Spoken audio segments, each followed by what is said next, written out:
Hello everyone, আসসালামু আলাইকুম। বরাবরের মতো চলে আসলাম নতুন একটি রেসিপি শেয়ার করার জন্য।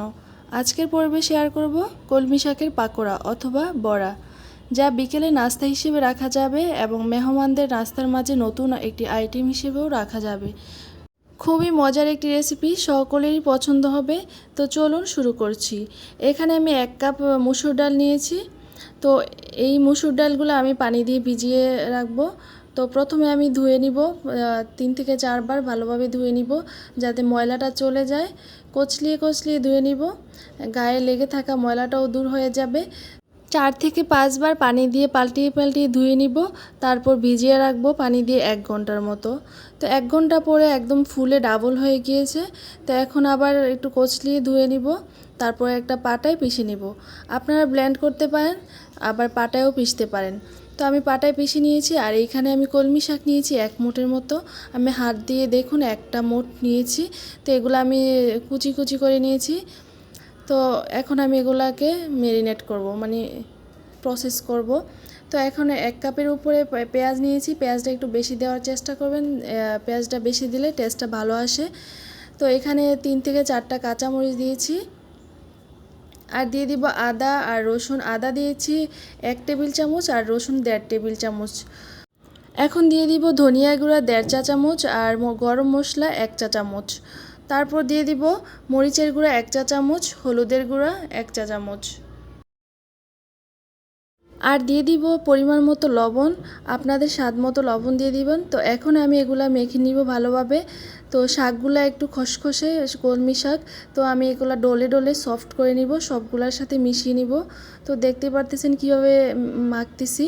তো মেখে একদম সফট করে নিয়েছি। তো এখন দিয়ে দিব ডালগুলা। আমি যেই ডালটা পেস্ট করে রেখেছিলাম প্রথমেই, এই ডালটা দিয়ে দিব। ডালটা দেওয়ার পর এখন আবার ভালোভাবে সবগুলোর সাথে মিশিয়ে দিব।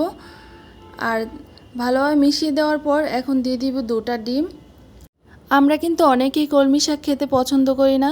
তো কলমি শাক যদি থাকে বাসায়, অল্প কয়টা নিয়ে, মানে 1 মুঠো পরিমাণ বা হাফ মুঠো পরিমাণ নিয়েই তৈরি করে নিতে পারি আমাদের বিকেলের নাস্তা, অথবা মেহমানদের জন্য বানিয়ে নিতে পারি। কিন্তু মেহমানরা কিন্তু বুঝতেই পারবে না এটা কী দিয়ে তৈরি, কিন্তু খেয়ে অনেক প্রশংসা করবে আপনার।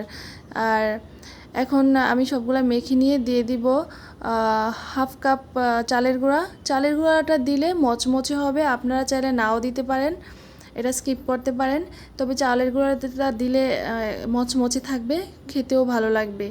তো আমি চালের গুঁড়াটা একটু একটু করে দিয়ে দিয়েছি, পুরোটা একবারে দেইনি, একটু একটু করে দিয়ে মিশিয়ে নিচ্ছি। তো এইটা একটা সফট একটা ডুয়ের মতো হয়ে গেছে। তা এখন গোল করে সুন্দর করে দেওয়া যাবে, আবার মচমচেও থাকবে। তা এখন চুলায় চলে আসলাম, প্যান বসিয়ে তেল দিয়ে দিলাম। এখন একটা একটা করে সবগুলো দিয়ে দিব। আমি কিন্তু এইখানে অনেক মানুষের, মানে অনেকগুলা মানুষের জন্য তৈরি করেছি বেশি করে। তো আপনারা যদি নিজেদের জন্য বানান তাহলে কিন্তু এত বেশি লাগবে না। এখান থেকে 3 ভাগের 1 ভাগ তৈরি করলেও চলবে, অথবা অর্ধেক তৈরি করলেও চলবে। তো আমার পাকোড়াগুলা হয়ে গিয়েছে, আমি মাঝে একবার উল্টিয়ে দিয়েছিলাম, তারপর উল্টিয়ে দিয়ে এখন হয়ে গিয়েছে, এখন উঠিয়ে নিচ্ছি। তো এইভাবে করে সবগুলা আমি ভেজে নিব। তো দেখুন পারফেক্ট হয়েছে আমার পাকোড়াগুলা। তো এইভাবে ট্রাই করবেন, আশা করছি আপনাদের কাছে ভালো লেগেছে ভিডিওটি। আর ভিডিওটি ভালো লাগলে প্লিজ লাইক কমেন্ট শেয়ার করে পাশে থাকবেন। ওকে, আল্লাহ হাফেজ, আসসালামু আলাইকুম।